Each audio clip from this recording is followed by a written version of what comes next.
আমি মহাগ্রন্থ আল কোরআনুল কারীমের সূরাতুন নিসা থেকে একটি আয়াতে কারিমা তেলাওয়াত করেছি।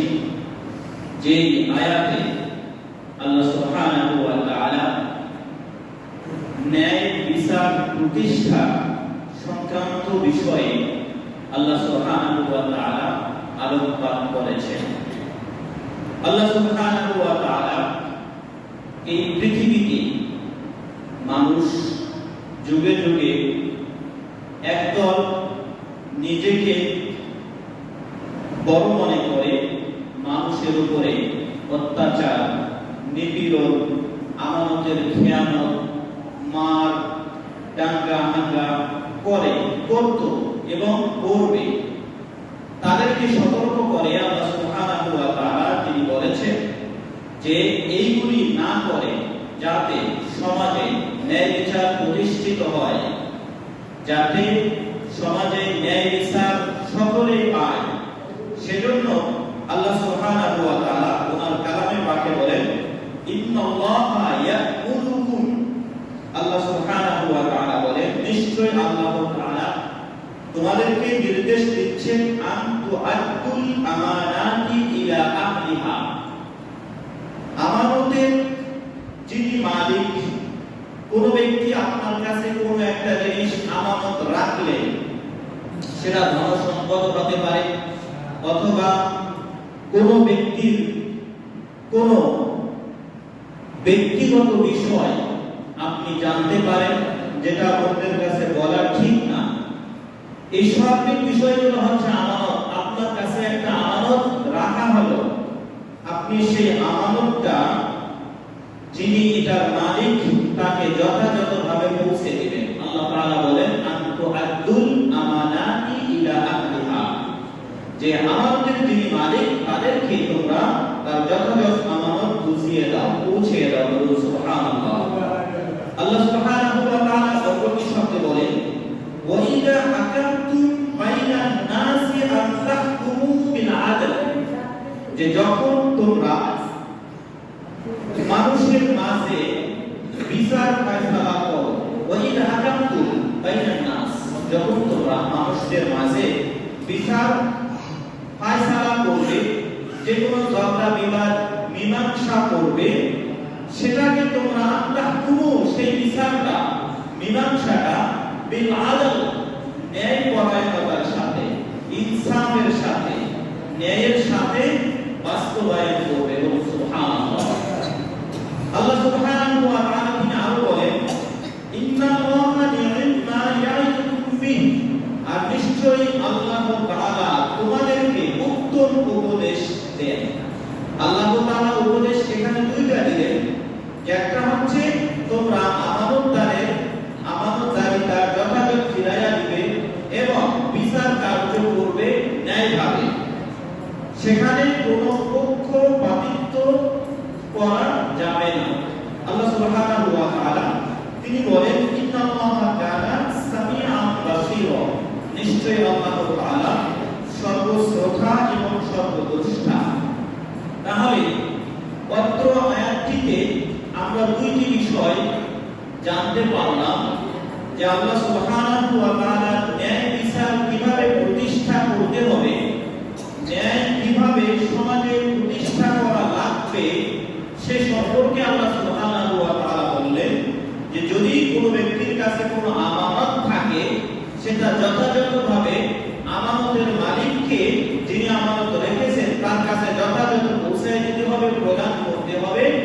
এবং যদি বিচার ফয়সালা করে দুই ব্যক্তির মাঝে, দুই গ্রুপের মাঝে, তাহলে ন্যায়সঙ্গতভাবে কারো পক্ষপাতিত্ব করা যাবে না।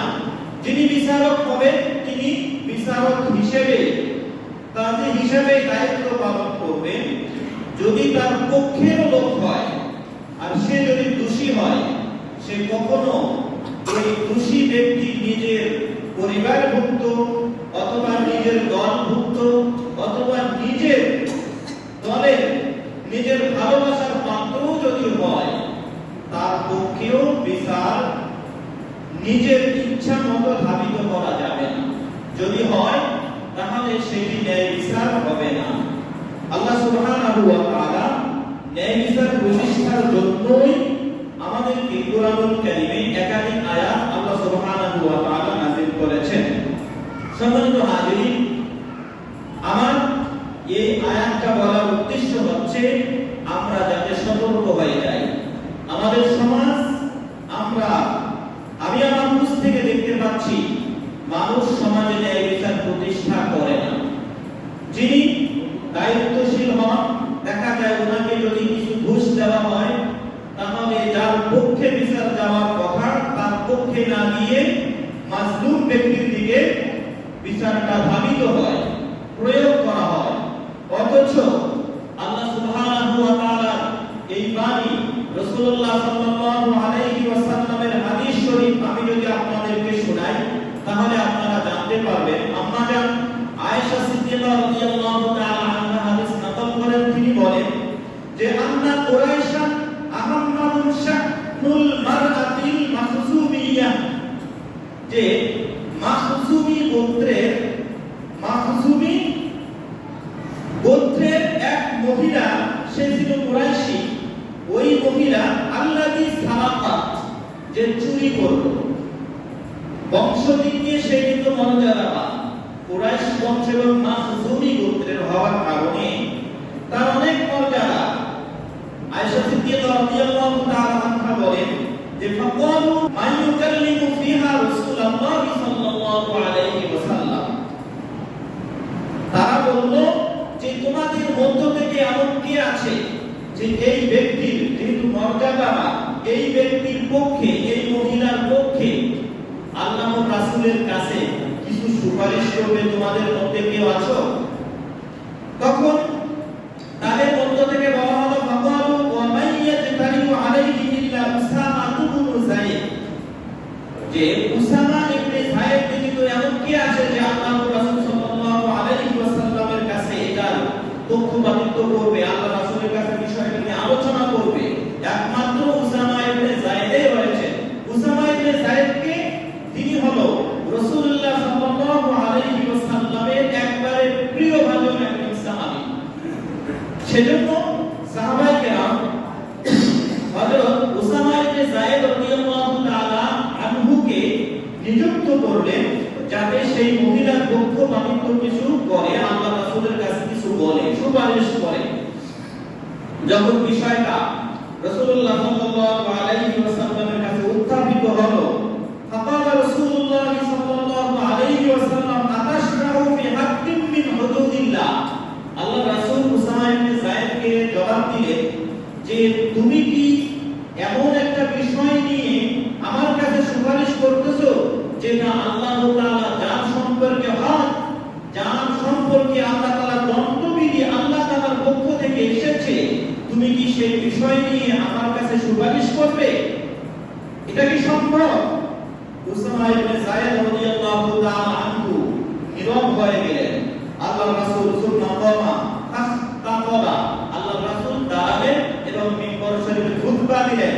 খুতবা দেওয়ার পরে আল্লাহ রাসূল বলতেছেন খুতবার মধ্যে, সুন্নাহ ক্বালা ইন্নামা হালাকাল্লাযী ক্বাবলাকুম আন্নাহুম কানু ইযা সারাকা ফীহিমুশ শরীফু, যে নিশ্চয়ই তোমাদের পূর্ববর্তীদের মধ্য থেকে যারা শরীফ লোক তাদের পক্ষে এইরূপ বিচার কার্য ফয়সালা করার কারণে তারা ধ্বংসপ্রাপ্ত হয়েছে।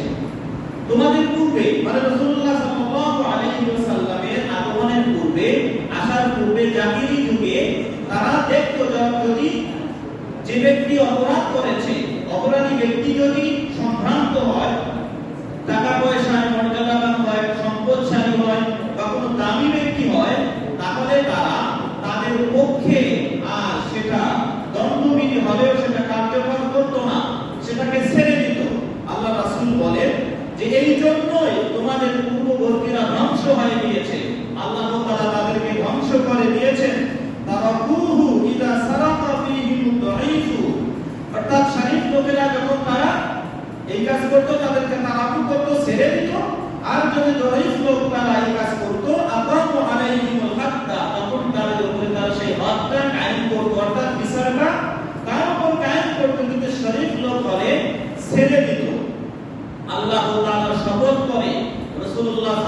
সাল্লাল্লাহু আলাইহি ওয়াসাল্লাম বলেন যে আমার মেয়েও যদি কোনো একটা বিষয়ে চুরি করে তাহলে আমি আল্লাহ তাআলার সেই আইন আমার মেয়ের কাছেও প্রয়োগ করব, আমি আমার মেয়েরও হাত কেটে দেব। বলুন সুবহানাল্লাহ। স্বয়ং আল্লাহ রাসূল বলতেছেন যে আমার মেয়ে ফাতেমা, এখানে বলা হচ্ছে যে ফাতেমা বিনতি মুহাম্মদ সাল্লাল্লাহু আলাইহি ওয়াসাল্লাম সারাকাত, যদি আমার মেয়ে ফাতেমাও চুরি করে অর্থাৎ কোন শাস্তির যোগ্য হয় আমি তাকেও শাস্তি প্রদান করব। বলুন সুবহানাল্লাহ।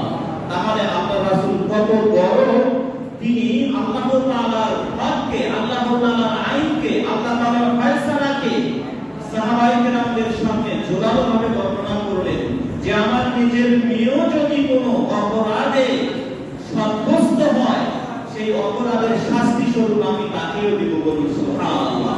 অথচ আমরা সমাজে দেখতে পাচ্ছি যে নিজের পক্ষের লোক হলে সেটা যত বড়ই অপরাধ হোক না কেন ধামাচাপা দেওয়া আমাদের শুরু হয়ে যায়।